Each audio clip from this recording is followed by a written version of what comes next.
I think about it, it's just crazy how life-changing it was. Whether it's practice or game, football players know anything could happen on any given play. So I'd run the slant, which is just 2 steps forward, and then you cut across the middle. And my quarterback threw me the ball probably right about here, and I jumped up like this. Rylan Bergen was just starting his senior season at Bella Vista High School in Fair Oaks. It was fully extended, so my ribs were raised, and he just got right under and clipped the bottom of my spleen, and I was knocked unconscious. We had thought it was a concussion and a head injury. Rylan was sent home. A couple hours later, he'd find himself on the way to the hospital. And they checked out my whole body, told me that I had internal bleeding and that my spleen had been ripped in half. Like it was hanging together by like just a couple little threads. And that I was internally bleeding, and I'd lost 2 liters of blood into my abdomen.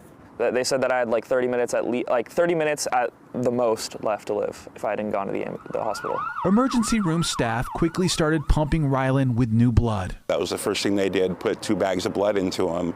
You know, the color came back. Rylan went through 2 surgeries and spent nearly a week in intensive care.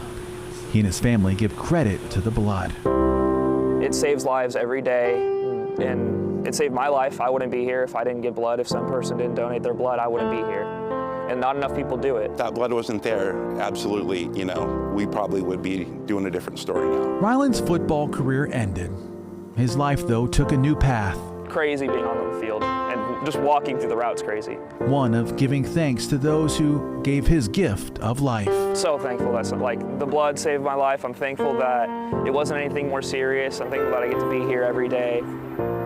In Fair Oaks, Jason Marks, KCRA 3 News.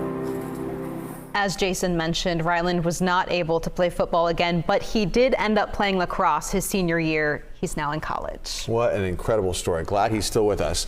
If you'd like to donate blood, our blood drive runs from Wednesday through Saturday. You're encouraged to make an appointment online. That makes it easier for them to plan how many people to expect. You can do that by scanning the QR code on your screen. You can also walk in day of. That's okay too. There are 2 locations, one at Sierra College in Rockland, and the other one is the downtown Sacramento YMCA.